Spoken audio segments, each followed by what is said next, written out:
त्यातच गडकरी म्हणतात की जनता जातीवादी नाही, नक्कीच. कोठारी जातीवादी आणि राणे म्हणतात नक्कीच. वीज काढावी, वीज द्यावी त्यांना.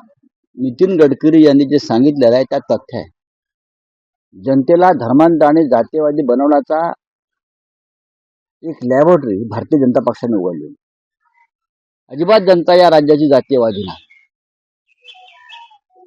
पण पुढारी आणि विशेषतः भारतीय जनता पक्षाच्या पुढाऱ्यांनी या महाराष्ट्रात गेल्या काही काळापासून धर्मांधता आणि जातीवादाचं विष पेरण्याची ही सुरुवात केली. उद्धव ठाकरे मुख्यमंत्री असताना सगळ्यात जास्त गाजलेली केस जी होती सुशांत राजपूत यांची, तर त्यांचा क्लोजर रिपोर्ट काल सीबीआय दाखल केलेला आहे न्यायालयात. असं म्हटलेलं आहे की सुशांत राजपूत यांची आत्महत्याच होती, त्यांचा खून नव्हता. आत्महत्या झालेली होती एका पुस्तकाबद्दल सीबीआयने स्वतः केलेलं आहे. हीच केस जी आहे दिशा चार्यांची देखील कनेक्टेड होती आणि यामुळे सुशांत राजपूत यांच्या आत्महत्येवरही प्रश्न निर्माण झाला होता. त्यांचा खून झाला की काय. नारायण राणे यांनी देखील म्हटलेलं आहे की त्यांचा खून झाला की नाही चेक करा, खून नाही त्यांच्या नोकराला विचारतो त्यांचा खून झाला होता की नाही. काय वाटतं, उद्धव ठाकरेचे देखील दोन त्यांना केले होते, नारायण कोणतीच पकडण्याचा प्रयत्न केला गेला होता या केसमुळे. आता त्याच्यामुळे दिसून आलं की ती आत्महत्या आहे. बघा, या दोन्ही आत्महत्याच आहेत, हे वारंवार सिद्ध झालंय, स्पष्ट झालेलं आहे. पण राजकीय बदनामीचा कट आपल्या विरोधकांचा करण्यासाठी, विशेषतः ठाकरे कुटुंबियांचा, या दोन्ही आत्महत्यांना कधी हत्या आहे, कधी अमुक आहे, कधी तमुक आहे, अशा पद्धतीचा रंग देण्यात आला. 5 वर्षानंतर दिशा सालियांच्या वडिलांना काही लोकांनी पुढे केले आणि याचा तपास पुन्हा करावा यासाठी याचिका त्यांनी कोर्टात नेली. सुशांत सिंग राजपूत प्रकरणात तर अख्खा देश आला की पार्लमेंट पर्यंत. राजकारण म्हणजे जसं औरंगजेबाचं राजकारण चाललंय तसं मृतांचं राजकारण चाललेलं आहे. मृतांनाही सोडत नाहीत भारतीय जनता पक्षाचे लोक, आणि विशेषतः चांगल्या घरातली ज्या व्यक्ती मरण पावते, हे दुर्दैव असते, त्याचे राजकारण करतात आणि त्याच्यामध्ये त्या बदनामीमध्ये अनेक चांगल्या घरातल्या लोकांना त्यांच्यावर चिखल फेकून त्यांना बदनाम करण्याचं अलीकडचं राजकारण हे भारतीय जनता पक्षाने सुरू केलेलं आहे.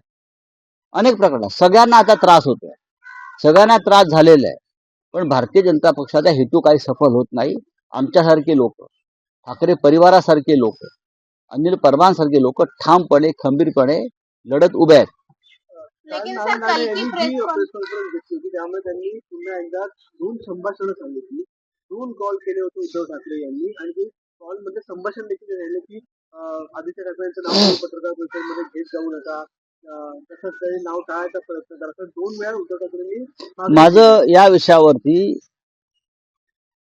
माननीय उद्धव ठाकरे यांच्याशी चर्चा झाली. असं काही घडल्याचं किंवा काय, उद्धव ठाकरे साहेबांनी याचा पूर्णपणे इन्कार केला. असा कोणताही फोन या संदर्भात नारायण राणे यांना झालेला नाही आणि हे संभाषण झालेलं नाही. मिलिंद नार्वेकर यांच्याशी माझं बोलणं झालं. ते म्हटले मी कधी कोणाला फोन लावून दिला.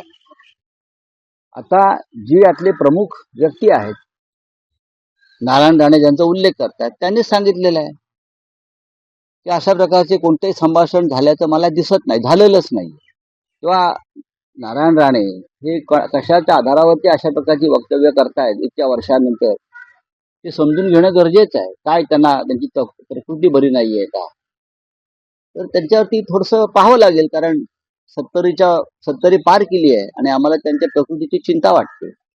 पण माननीय उद्धव ठाकरे आणि मिलिंद नार्वेकर जे आता सध्या आमदार आहेत, त्यांनी स्पष्ट शब्दात सांगितलेलं आहे की अशा प्रकारची कोणतेही संभाषण फोनवर झालेलं नाही. किंबहुना नारायण राणे यांना जेव्हा अटक केली, त्यांनी जेव्हा मुख्यमंत्र्यांवरती जे भाष्य केलं त्यानंतर त्यांना जी अटक केली, तर त्यांच्यासाठी त्यांच्या कुटुंबातून फोन आले होते उद्धव साहेबांना, जरा सांभाळून घ्या, त्यांची प्रकृती बरी नाही, त्यांना काही विकार आणि त्रास आहेत. आणि त्यानंतर संध्याकाळी उद्धव साहेबांनी त्यांना पोलिसांना सूचना देऊन त्यांना सुटका करायला लागला. केंद्रातून फोन आले, अमित शहाचा फोन आला होता उद्धव ठाकरे साहेबांनी त्यासाठी, किंवा हमारे केंद्रीय मंत्री हे जरा संभाल केले ना, त्यांच्या कुटुंबियांचे फोन होते राणेंचे. आता ह्या गोष्टी काढायच्या असतात का, पण तुम्ही काढल्यामुळे हे आम्हाला सांगावं लागतं. हे दुर्दैव या महाराष्ट्रात व्यक्तिगत चर्चा सुद्धा अशा प्रकारे खोटा मुलामा देऊन बाहेर काढल्या जातात 5 वर्षांनी 10 वर्षांनी. मग असं काढायला गेलो आपण तर प्रत्येकाचेच काही ना काहीतरी संबंध कुठेतरी असतात, चर्चा घडत असतात. महाराष्ट्रामध्ये असं वातावरण कधीच नव्हतं. राजकीय विरोधक आणि सत्ताधारी यांच्यामध्ये एक संवाद कायम होता आणि कोणतीही कारवाई ही कुटुंबापर्यंत जात नव्हती किंवा कुटुंबाची बदनामी होत नव्हती.